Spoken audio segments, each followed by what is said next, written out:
Okay, it's working. Sweet. Welcome to the stalling part of the show. Oh, that went down the wrong tube, of course. I'll join you here for some How are you? Good morning. morning. Good morning. Gosh, now I've got a throat tickle. We'll get that out while we wait for people to join us. Okay. But it's fun. Talking to you from Vancouver Island, and you're in High River, I presume, this morning? Yeah. So you're what, an hour behind us then? That's correct. I got you up extra early today. Yeah. You did. Yeah. So I set my alarm, and I've still got a bit of that. I haven't been on the road in a little while, like doing the early morning radio tour visits like we used to do, right? So I'm like, people are used to talking to me early in the morning. This is actually late compared to normal. So yeah.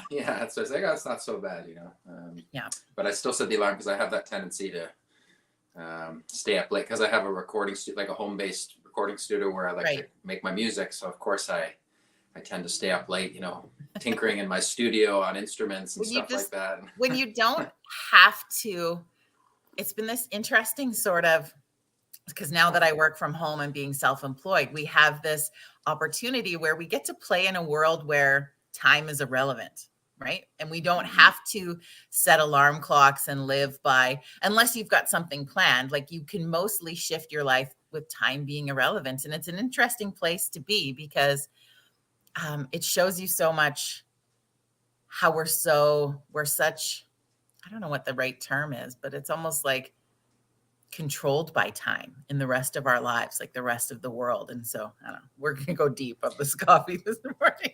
It's interesting. Yeah, we have this. So when you have to set an alarm, I get the feeling because you're just like, oh, right. No. Yeah, absolutely. Yeah, we've all got this universal clock that we're kind of like under the domain of, I guess, right? But it's interesting, I think time's a bit of an illusion, though. But how deep are we going to get this morning? Yeah, I agree with you on that. Next show, we're going to like deep thoughts with Ryan. Good morning, Cheryl. As people join this morning, please say hi in the comments. Let us know you're hanging out with us. If you're catching this later on the replay, please still say hi in the comments. We will see it afterwards and love to know that you're hanging out. But first questions first, coffee or tea? What's in your cup this morning? Let me double check that again. Are you healthy and it's water? Yeah.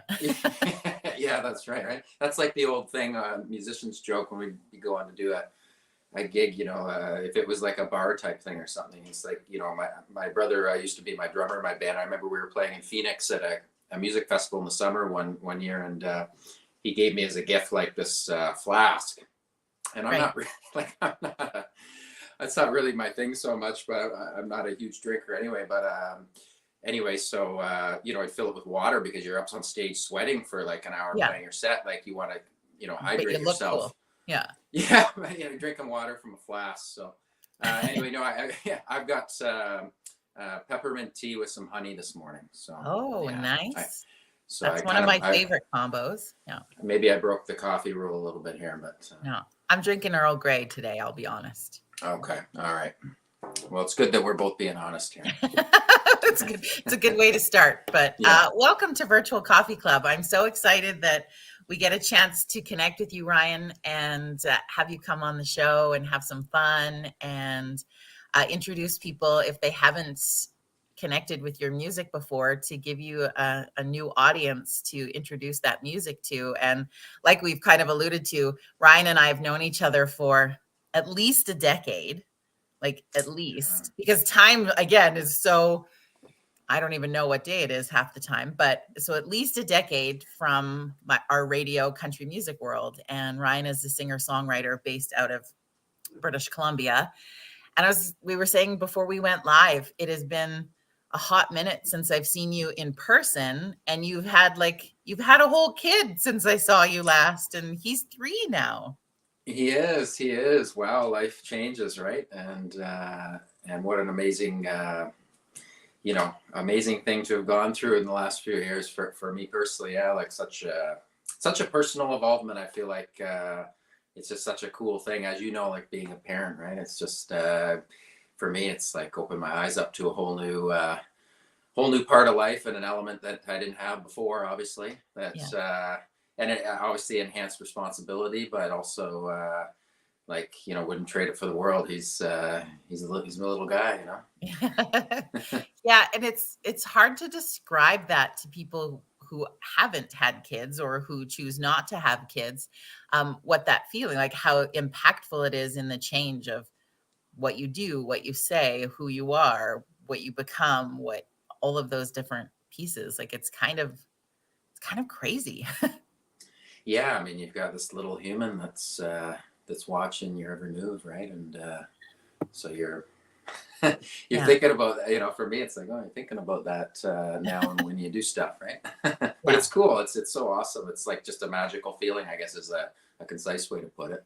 yeah. That's awesome.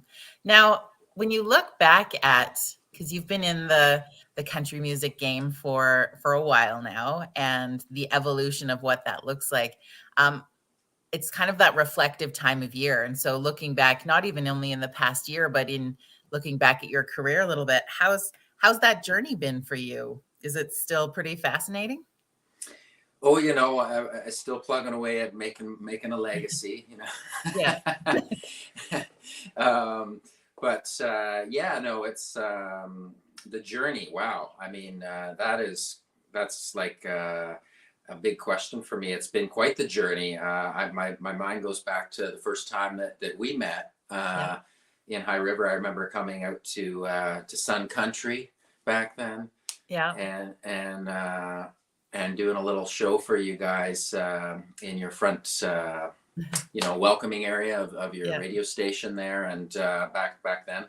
And yeah, there's been so many of those little moments as my mind scans through them here over the years. And then even prior to that, before I was kind of doing, I guess you could say, like making music that I was, had an intention to release commercially and share with people on the radio and all that Yeah. kind of stuff. Like I had that early music bug when I was about 5 years old. I got my first guitar from my Oh, wow. parents.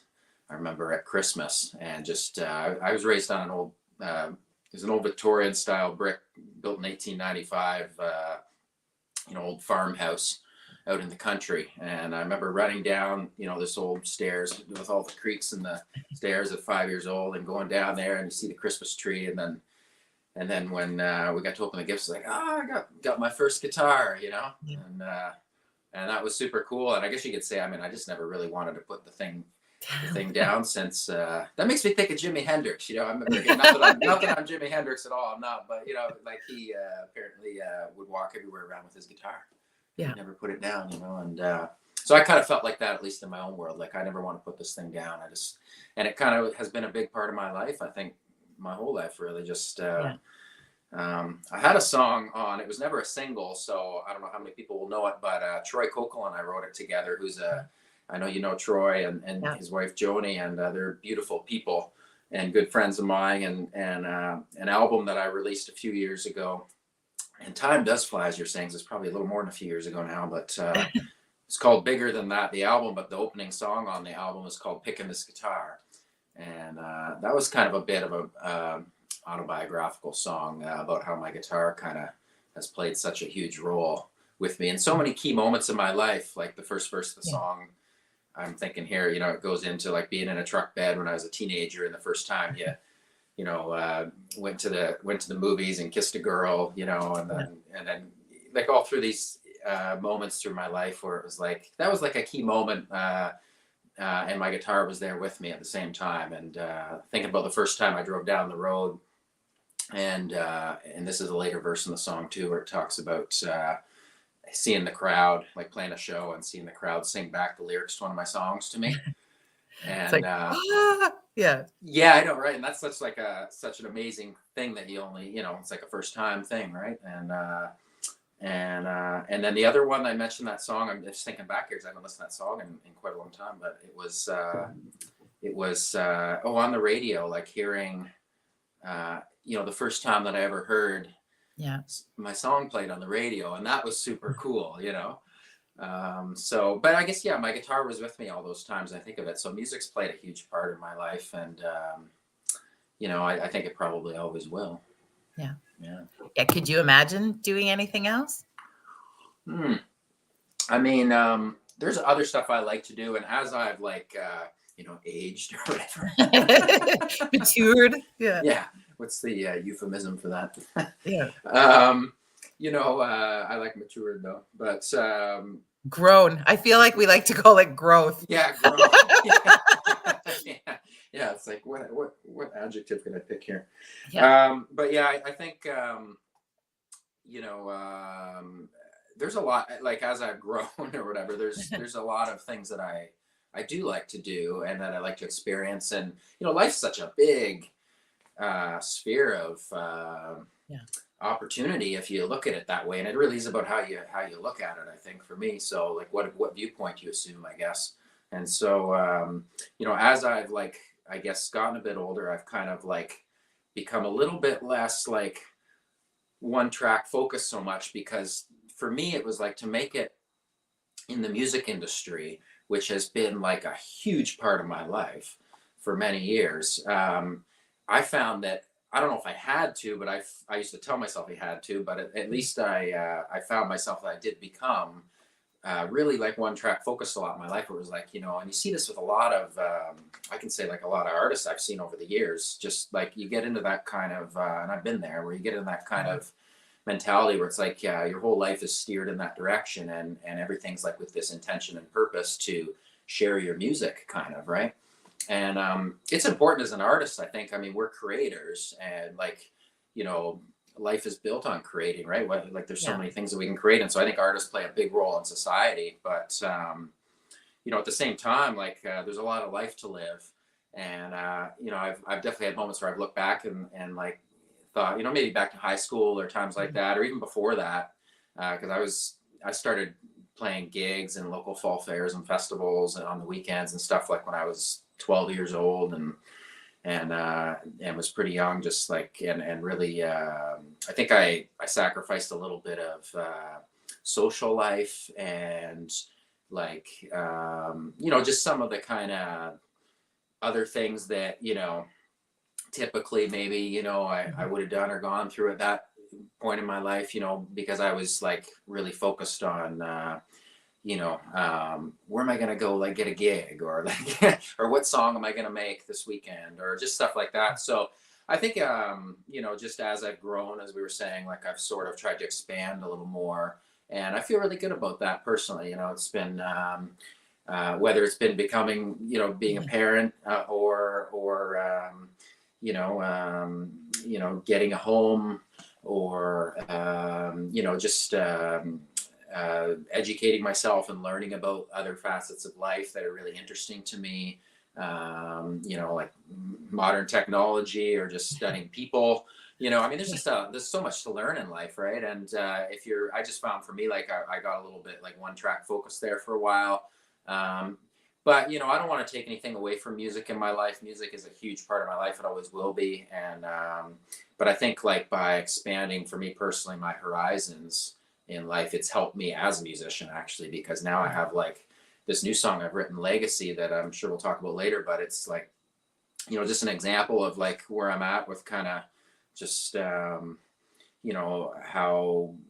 looking at life from a new point of view, I guess, can really help me as a songwriter, because it's not, the songs aren't always about I'm gonna crack a little kind of a joke here and say, like, about being girl crazy, because I know you my old song Girl Crazy, because you used to play it years ago on the radio. But I mean, there's a lot of themes that you could write songs about over the years, when I was writing songs to be played on the radio, let's say, for example. And that was one of them. And there's there's other topics that we tend to write about too, right?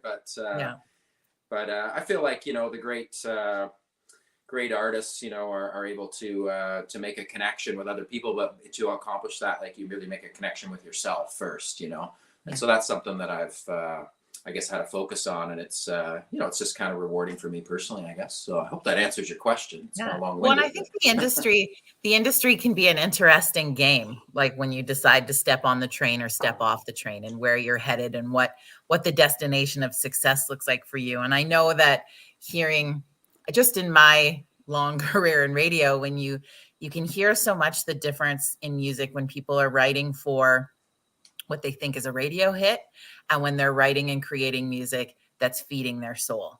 There's two, and most of the time I can be honest and say that now because I'm not in the industry, but like when you're striving for that radio success world, the songs aren't as awesome. They just really aren't. And then don't get me wrong, there's still some really great songs that are being played on radio, but when you hear the other stuff that people are doing, and I think that's why I've always loved songwriter circles so much more, is because it's this raw, authentic, like vulnerable handover that's happening in a show that you just don't get in a highly produced single.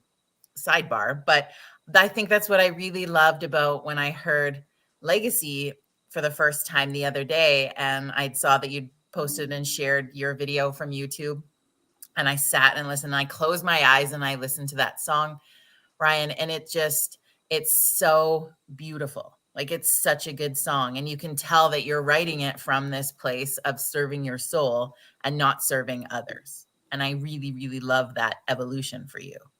Thank you so much. Yeah, I appreciate that, and it's just a much more rewarding. I don't even want to say much more. It's just a rewarding experience, really. Different, yeah. Yeah, for me personally to to write songs like that, and it's honestly it's something I've been doing for years. I have so much music that I've created over the years that many people outside of my close circle, I've just never heard. If I think of old hard drives I've got, buried away with songs over the years that were written in different cities, and just, because the light of day only gets shone on a small fraction of those, usually because the ones that get shared online or on the radio or whatever, so be it over the years. Right. And so, but yeah, I mean, I think back to, just going down memory lane here and thinking of when I was a kid and just these visions that I had for myself. And I mean, I started,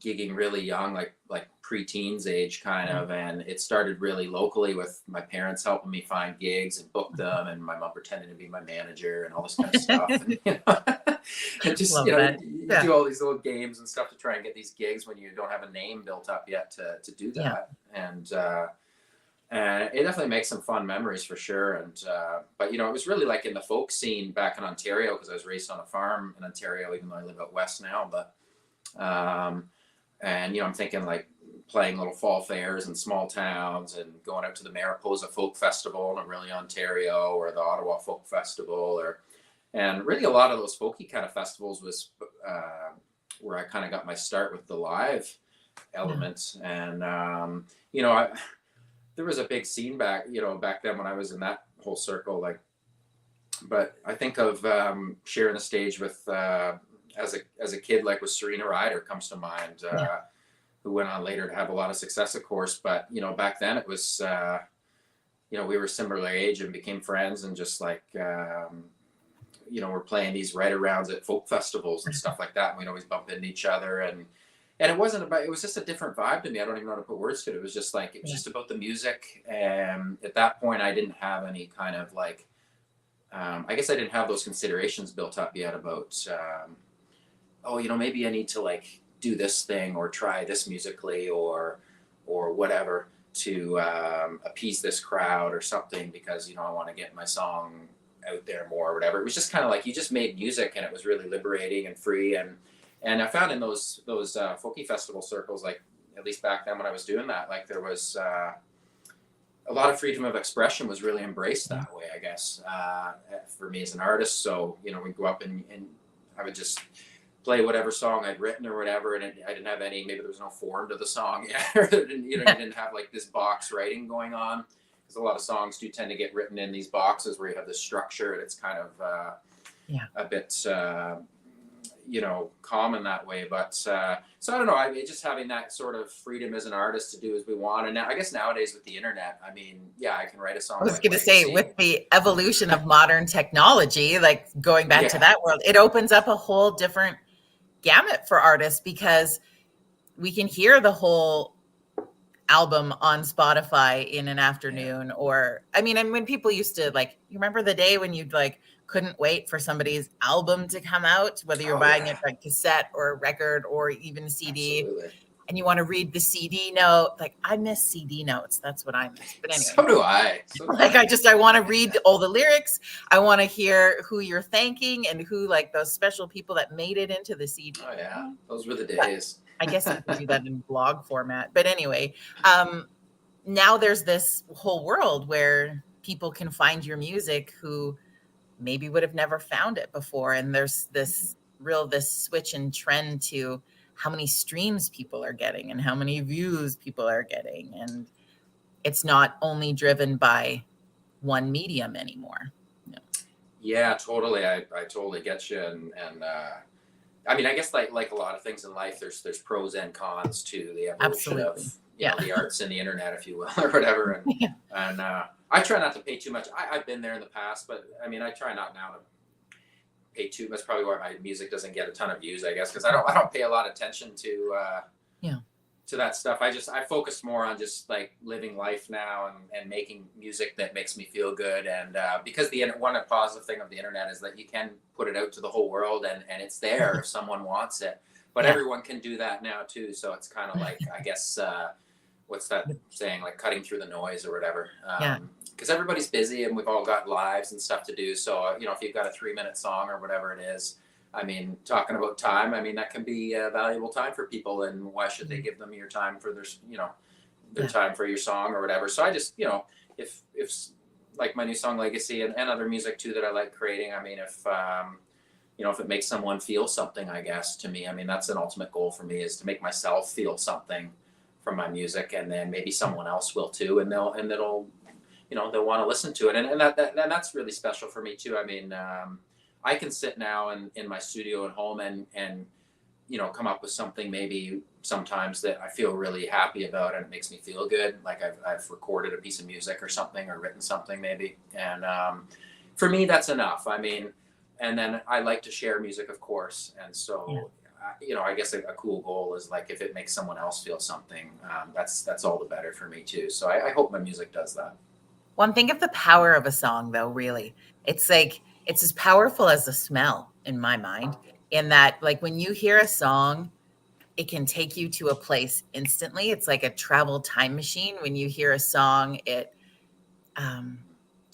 allows you to go deeper into thought process. Like I really feel that when I listened to Legacy the other day, is just I'm in this space where I'm also looking for deeper meaning to things. And so listening to Legacy, it's just like you start to think about when you're listening to your song, you're just like, okay, what's my legacy and what does that look like? And how do I feel about who I'm being in this earth and this opportunity that I'm given in this time space, in this realm?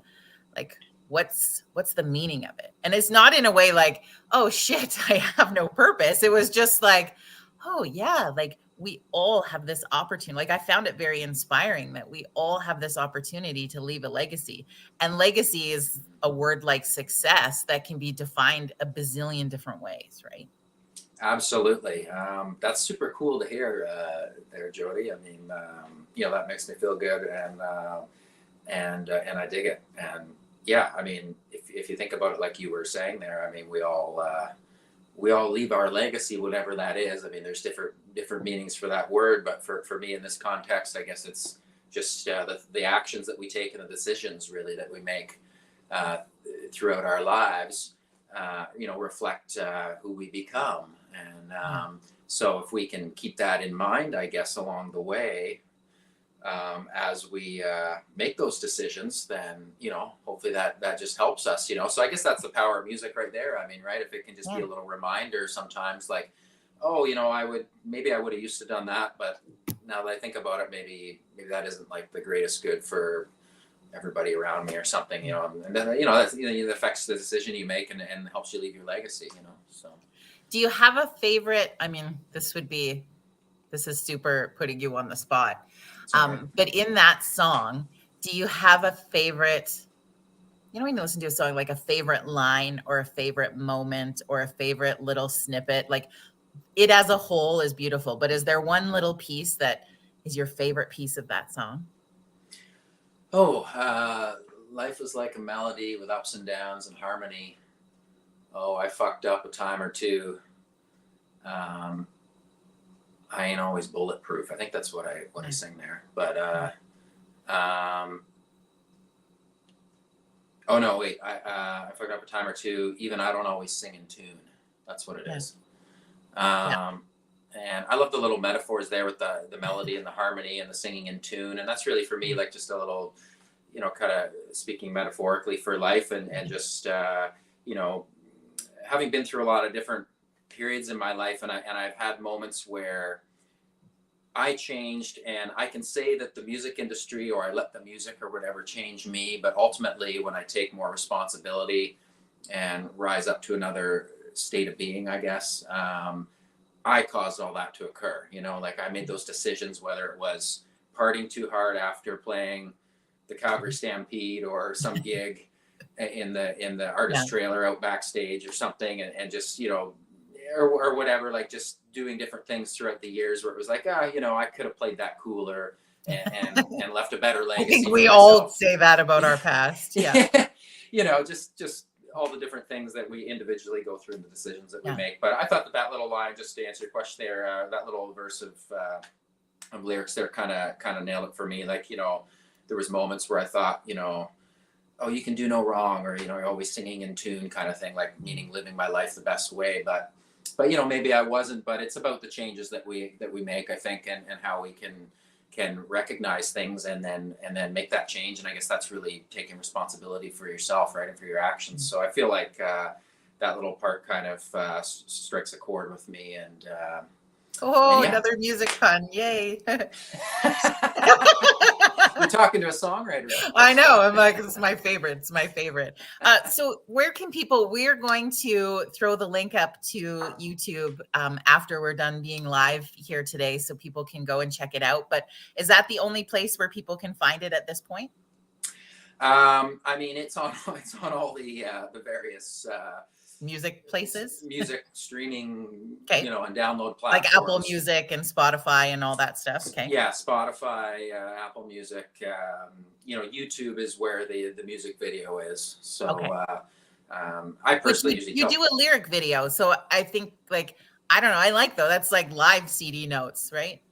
yeah, I guess so. Yeah, because it's got the lyrics on the video too. Yeah, so yeah, I like that. I mean, I guess that's another positive of the internet and music amalgamation these days, right? As we can you know, without having, like you said, the CD liner notes, right? You can share the lyrics right on the video. So yeah, if you type the song name in on YouTube, you know, you can go watch it and let me know what you think. That's one thing that I'm not on top of enough, but you know, people comment on the video. I guess it like boosts the algorithm or whatever of so that it gets out there more. So you could always do that if you want, because then maybe more people will be inspired to make their own share it on your social media, everybody. That's what we want to share it around. Well, and I think what's cool about it is, like, it's a really great sounding song. Like, I love all the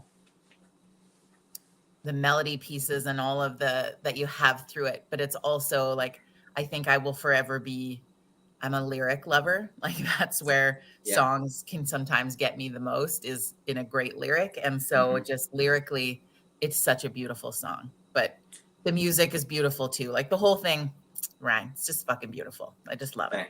Thanks, Joe. Well, hey, I do appreciate that. And, you know, harmony, rhythm, melody, lyrics. Yeah, I guess, I mean, that's pretty much every element of a song, right? And, I mean, when I was a kid, like first starting to write my first music, like my lyrics were like shit, you know, it was like, if I don't have much life experience. Yeah, well, true. Yeah. And if I ever showed you like some of my first songs, you'd probably have to go home and try not to laugh. Right. But I released an album actually when I was 13 years old, and back when we had CDs, and it's like an actual shrink wrap CD, and there was 500 copies that were printed. Okay.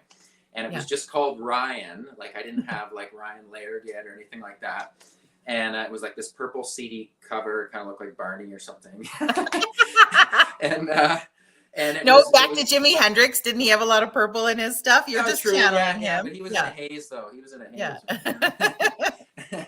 But so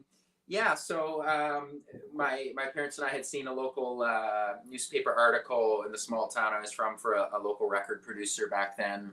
That, you know, and I didn't know about recording my own music back then. So we linked up, and I'd written, you know, these 9 songs, the first 9 songs I'd ever written all by myself. And I was like 12. And then I think by the time I was 13, like I met this producer, and we got together and recorded these 9 songs. And he was a pianist. So the whole the whole album was full with a lot of piano. Yeah.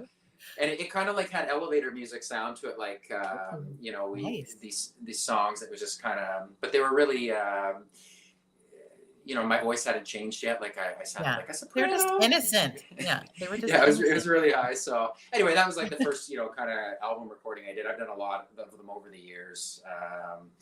Some jazz. Like I was a big John Mayer fan, like in my mid-teens. When he came out with his Room for Squares album, and that was one of those ones where I liked having the whole, you know, CD case in your hand, and you could read who the producers were and who the songwriter. Well, John wrote all his own songs, but and you know, and all the details of the musicians that played on the album. And short side note, Near Z, like a drummer that played on that Room for Squares album, he later, like I got to know him in Nashville, so he played on a song of mine called "Wear Me Out" from a few years ago. So that was super cool for me because I like John Mayer. Younger Ryan is so happy right now. Yeah, I know. It's like, oh, I get to have him, because I grew up in my teen years like listening to that album and loving it, and I always thought like all the musical parts were so cool and so well crafted, and like the drumming was like definitely part of that, and so that was super rewarding for me. But yeah, I forget the original question, but getting to record all this music over the years was part of the journey, and I can't remember where that was going now. I lost the train of thought. I'm so into your storytelling. I don't remember what I asked you either. So it's fine. It's fine. Hopefully we don't have to follow structure anymore. We can do whatever we want. Do whatever we want, right? Yeah. We can swear on the air if we want. It's beautiful. I know. It took me a long time to be comfortable to do that. And now anyone in Coffee Club will tell you I've found my comfort in swearing on the air. Hey, I even swear in Legacy. Right? In the song. I know. I was all like, yes, F-bomb. Thank you. Well, it's just right. It allows you to step into freedom of expression. And when you're told you can't do it for most of your life, stepping out of that box it's an interesting space. And the journey. Yeah. And how interesting is that? Like with back to the songwriting thing we were talking about earlier, kind of like when you're writing songs for the radio, let's say, or for a purpose that has to do with, you know, selling a song to the masses or something like that. Like I've been a Nashville songwriter for a couple decades. I had a publishing deal there where I wrote songs on Music Row, and you know, you're trying to get these songs placed with these other artists, like, will Tim McGraw record my song or whomever. And but it definitely forms sort of a mentality of box writing, I guess you could call it, where you're writing within this box of restrictions. And how liberating is it, to be able to just step out of it. Of the internet music is just throw your music out there and say what you want to say, basically, right? And I think that's cool. Nowhere in the world is you have to do right. I think that we get so covered. We got to do this or this, but when we replace it with like write music that allows you to be out of the box here and still create songs that you can sell to this market over here. Like do both, but just feed that soul. I love it. Absolutely. Yeah. So make stuff that's meaningful, you know, has purpose. And I like that. Well, I think we all no one wants to eat a sandwich with nothing in the middle. Like that's a little boring, isn't it? Right? We wanted to sink our teeth into something. So there's my metaphor for you. Yeah, I like Legacy is like a good layered pastrami. Yeah. That's awesome. Well, I so appreciate you hanging out with us this morning. I'm sure we could talk for hours and hours. So that just means we'll have to continue to check in and have you come on the show more often so we can keep having more conversations and have some fun. I always love hearing your thoughts and your perspectives. So. Well, thank you. Likewise, and this has been fun. What a cool way to start the day, right? I don't even know if it's. I got my blinds on. I don't know if it's still dark outside or not. I think it's starting to get light, but good old winter. It's like, are we still in the dark? 40 days. We're like 40 days away from setting later at night or whatever it is. I saw that on the internet the other day. But. Yeah, right. Yeah, well, that's and at West here, where I am out on Vancouver Island, we're getting a lot of rain lately, you know, so it's just... you guys have had some crazy weather this year. Yeah, just lots of rain so I can look out my window and get inspired to write gloomy songs or something. Yeah. Maybe the rain You doesn't have write to your be Christmas associated with album. gloom though. Yeah. Yeah, that's right. Yeah, I'm dreaming of a gloomy Christmas. No. All right, maybe write some blues or something instead. I don't know. Yeah. Or like, have you ever listened to, like, I'm totally sidebarring for a second, but Sarah McLachlan's Christmas album? I haven't listened to that whole album, but I love Sarah McLachlan. You should put it on your list of, like, it's my favorite, one of my favorite Christmas albums, Okay. but it is probably the most, like, whenever I'm playing it, my son is always like, why are you listening to such depressing music? But it's just like, it's quiet and melodic, and she sings like river and like not completely traditional Christmas songs. I don't know. There's something about that whole feel of that album. If you did one like that, it would be awesome. Okay, I'm gonna go listen to it, even though Like it's a not rainy Christmas day. right now. But... Doesn't necessarily have to be Christmas music, but I don't know. Anyway, that's what popped into my brain in that moment. So I said, she's got such a soothing tonality to her voice and her music, and yeah, I don't know. There's just, that album is just unique. But anyway, I'm going to be mindful of everybody's time, so we will bid you adieu for today, my sweet Ryan. And again, we will link the YouTube video into our chat here, but you can find it everywhere you find your favorite music. The song is called Legacy, and I would love you to go listen and then come back and share some thoughts on what you feel from that song in the comments, and let's start a conversation around some legacy. I think that would be really cool. So that would be super cool. I will definitely enjoy checking out those comments later. Yeah, well, I'll tag you so that you'll see them, and then yeah, we'll go from there. But have an amazing day, and give Cassidy a big hug for all of us. Your little sweetums. Oh, we'll do that. Three's such a fun age. Mine's almost 14, so we've been doing the online learner's permit testing because we're going to go write that in a couple weeks, right? So nice. Well, all the best to you guys with that one. Exciting times it is, and I'll let the little guy know. Okay. And I appreciate you having me on your virtual coffee club here today. This has been fun. Yeah, it's awesome. All right. Bye, everybody. We will see you back here Friday morning. We've got another special guest. I'm on fire this week with special guests. So Jocelyn is going to join us from the Cowgirl Code. So we're going to learn a little bit more about that and a cool one-day retreat that is coming up this weekend. So we'll see you Friday morning at 9 a.m. Mountain Standard Time. Bye, everybody.